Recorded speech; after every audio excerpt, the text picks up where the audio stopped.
आप सभी का स्वागत है एक और वीडियो में। आशा करता हूँ आप अपना ध्यान रख रहे होंगे, अपनी फैमिली वालों का ध्यान रख रहे होंगे, तंदुरुस्त होंगे, खुश होंगे, साथ में लाइक बटन और सब्सक्राइब बटन का भी ध्यान रख रहे होंगे। एक फिल्मी डायलॉग काफ़ी ज़्यादा फेमस है कि अगर तू मेरी नहीं हुई तो तू किसी की भी नहीं होगी। ये एक आशिक अपनी प्रेमिका के लिए बोलता है। कई पिक्चरों में हमने ये डायलॉग देखा है, पर रियल लाइफ में भी ये डायलॉग आज किसी के ऊपर जानलेवा एक मौत का कारण बन गया। तो आज की कहानी है देहरादून से। आकाश नाम का एक लड़का था और गुंजन नाम की एक लड़की थी। आकाश ऑलरेडी शादीशुदा था, 2 बच्चों का बाप था। गुंजन मच्छी बाजार में काम करती थी, लगातार पिछले 12 साल से वहीं पे काम करती थी। आकाश का भी वहीं पे पास में शॉप था। गुंजन का वहाँ पे आना जाना था। एक दिन आकाश ने उसे देखा। आकाश को पहली नज़र में उससे प्यार हो गया। वो ये सब भूल गया कि ऑलरेडी वो शादीशुदा, उसके बच्चे हैं। आकाश उसका पीछा करने लगा, उसे परेशान करता, सुबह शाम उसके आगे पीछे घूमता। गुंजन ने शुरू में उसे इग्नोर किया, फिर धीरे धीरे गुंजन और इन दोनों में बातें हुई। शुरू में आकाश ने बताया कि वो सिंगल है। गुंजन ने उससे बात स्टार्ट करी, बात करी, प्यार बढ़ा, प्यार आगे बढ़ा, प्यार गहराइयों तक गया। उसके बाद अचानक से एक दिन गुंजन को कहीं से पता चला कि आकाश ऑलरेडी शादीशुदा है, उसके 2 बच्चे भी हैं। आकाश के सामने गुंजन ने ये बात रखी तो आकाश ने बोला कि मैं मेरी पहली वाली औरत को तलाक दे दूंगा, मैं तुम्हारे साथ रहना चाहता हूँ। गुंजन ने कहा कि नहीं, मुझे तुम्हारे साथ नहीं रहना, ऑलरेडी तुम्हारे बच्चे हैं। गुंजन समझदार थी, उसने सोचा क्यों किसी की फैमिली को ख़राब करना।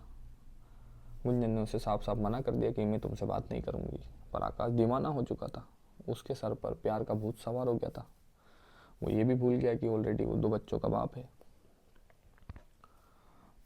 गुंजन ने उससे बात बंद कर दी, पर आकाश उसको लगातार पीछे पड़ा रहता, परेशान करता, उसे धमकी देता कि अगर तू मेरी नहीं हुई तो मैं किसी की भी तुझे होने नहीं दूंगा।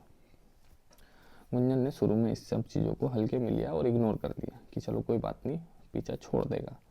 पर लगातार आकाश की तरफ से धमकी देना, सरेआम रोड पर उसका हाथ पकड़ना, इधर खींचना उधर खींचना, ये सबसे परेशान होकर गुंजन ने एक दिन अपने परिवार वाले को बताया कि आकाश नाम का एक लड़का है, शादीशुदा है, वो मेरे पीछे पड़ा है। गुंजन के घर वालों ने आकाश को घर पे बुलाया, उसे समझाया कि देखो ये गलत चीज़ है। आकाश ने फिर भी बात रखी कि नहीं, मैं पहले वाली को तलाक दे दूंगा। उसने कहा कि गुंजन अभी छोटी है, उनके परिवार वालों ने 23 साल की है, तुम ऑलरेडी 2 बच्चों के बाप हो, ये सब मत करो। आकाश वहाँ से चले गया। फिर उसने नशा किया। नशे में फिर गुंजन को फ़ोन लगाना, परेशान करना, दुकान पे जाना, हंगामा करना। गुंजन इन सब चीज़ों से इतनी ज़्यादा परेशान हो गई थी कि उसने सबसे अच्छा कदम उठाया और वो पुलिस वालों के पास चली गई। पर यही कदम उसके लिए सब उसके जीवन का लास्ट दिन होने वाला था। 13 फरवरी को गुंजन पुलिस वालों के पास गई। उसने पुलिस में कंप्लेन लिखाई कि आकाश नाम का एक लड़का है। पहले वो दोनों रिलेशन में थे, बट उससे जब पता चला कि ऑलरेडी 2 बच्चों का बाप है तो उसने इसका साथ छोड़ दिया। अब आकाश उसे फोर्स कर रहा है शादी के लिए और बोल रहा है कि अगर शादी नहीं की तो मैं तुझे जान से मार दूंगा। पुलिस वालों ने केस दर्ज किया। केस दर्ज करवाने के बाद गुंजन अपनी शॉप पे गई। आकाश को इस बात की खबर हुई। आकाश के सर पर भूत सवार हो गया कि अब ये मेरी नहीं हो पाएगी तो अभी किसी की भी नहीं हो पाएगी।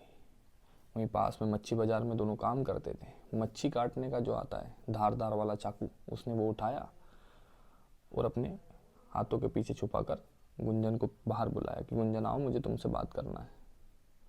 लड़की बाहर आई। लड़की के बाहर आते से उसने गुंजन के गर्दन पर चाकू मार दिया। चाकू इतना अंदर तक गया कि जैसे उसने चाकू बाहर निकाला, खून की धारियां बाहर बहने लगी।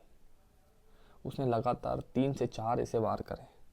गुंजन वहीं तड़पती रही। उसके गले में से इतना खून निकला कि पूरे रोड पर खून ही खून हो गया था। लोगों में भागदड़ हो गया।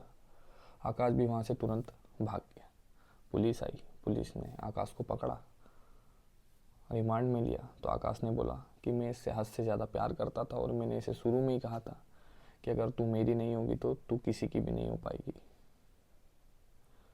ये डायलॉग सिर्फ फिल्म में अच्छे लगते हैं।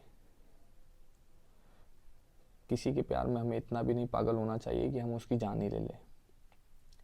तो हम किसी से बात करते तो हमें से ये ध्यान रखना चाहिए कि कौन है, क्या है, इसका बैकग्राउंड कैसा है, इसकी सोच कैसी है। हर किसी पे भरोसा नहीं करना चाहिए। हर किसी को दिल दे दोगे तो एक ना एक आपका दिल भी ले लेगा और आपकी जान भी ले लेगा। आशा करता हूँ इस कहानी से आप कुछ सीखे होंगे। जल्दी मिलते हैं अगले वीडियो में।